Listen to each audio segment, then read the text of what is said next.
A Fox News alert: Florida Governor Ron DeSantis hitting back at Disney as the company takes him to court, calling its lawsuit meritless and politically motivated. They had no accountability, no transparency, none of that. And that arrangement was not good for the state of Florida.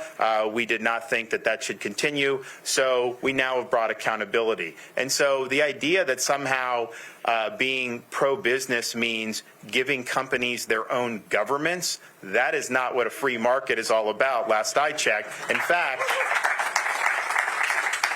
fact, they've been treated much different than Universal, SeaWorld, and all these other places. They don't want to have to pay the same taxes as everybody else, and they want to be able to control things without proper oversight. Vivek Ramaswamy running for president in the Republican Party, and he joins us now. Great to have you back on the program, Vivek. And we do need to be clear, DeSantis has not launched a presidential campaign. All indications that it will be next month. But he's really walking a tight line on this. 44% of Republicans said they had a more favorable view of the governor because of his battle with Disney. But that's, again, less than 50%. That same poll, Vivek, showing 63% of GOP voters are less likely to support a political candidate who backs laws designed to punish a company due to politics. You wrote a book called Woke Inc., Good or Bad Move by Your Likely Competitor. So I think that where Ron DeSantis really messed up here, and I'm surprised nobody in the media has picked up on this yet, is one of those special privileges that Disney had that he rolled back was legislated under none other than Ron DeSantis.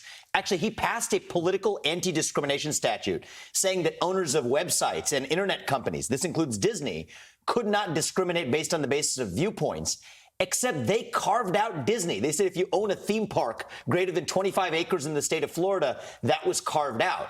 So when Ron DeSantis struck back at Disney, he says they enjoy these special protections. The dirty little secret is one of those special crony capitalist protections was passed by Ron DeSantis himself. I'm surprised nobody's really picked up on this. And that's the essence of what's going on here, is that when people say this is political retaliation and Ron DeSantis says, no, this is just special privileges under Disney, the fact that he's passed into law some of those special privileges is really where people like his critics ought to be pointing out. I'm competing against in the race. That's why I just think it's, well, I mostly welcome him. I think he's basically all intents and purposes behaving like he's in the race.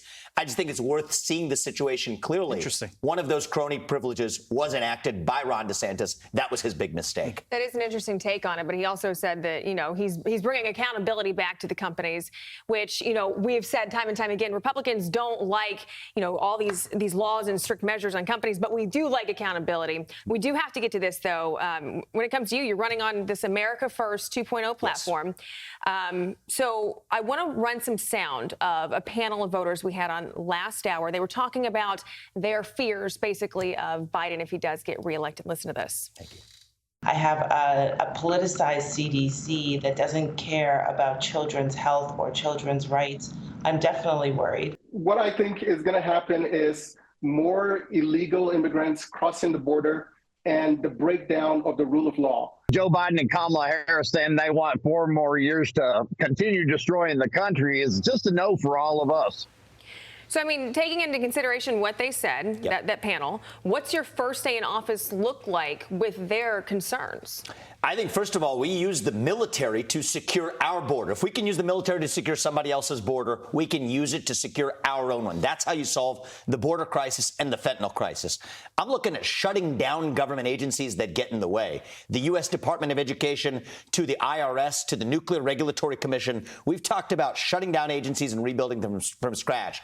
That's why we're taking the America First agenda in my campaign further than Donald Trump ever did. We're looking to actually take it the full distance. And I'll tell you this, America First does not belong to Donald Trump. It doesn't belong to me. It belongs to those voters we just looked at. It belongs to the people of this country. And so if we're doing it based on first principles and moral authority, rather than just vengeance and grievance, we can actually go further with the agenda itself and lead a national revival instead of a national divorce. That's why I'm in this race. Randy Weingarten making a shocking admission on Capitol Hill yesterday. Let's listen to it quickly. Did you suggest revisions to their operational strategy? What we suggested, sir, was ideas. Do you remember how many edits that you suggested? We suggested concepts, sir. Do you know how many edits were included? One. Do you remember what that edit was? The reasonable accommodation issue. You're a Yale law grad. Is this Exhibit 1A in your argument to get rid of the Department of Education and the CDC? Absolutely. So I would shut down the Department of Education, which creates these toxic policies, use that money to fund school choice programs across this country so parents don't have to be held prisoners by teachers' unions. The level of influence that Randy Weingarten and the teachers' unions held over the CDC is staggering, and now we know why our policies protected teachers' unions instead of kids. So I say shut down the Department of Education, fund underfunded school choice programs, and then unleash the public schools by abolishing these teachers' unions. That's how we fix education in this country. His name's Vivek Ramaswamy. We thank him for his time. I'm Steve Ducey. I'm Brian Kilmeade. And I'm Ainsley Earhart. And click here to subscribe to the Fox News YouTube page to catch our hottest interviews and most compelling analysis.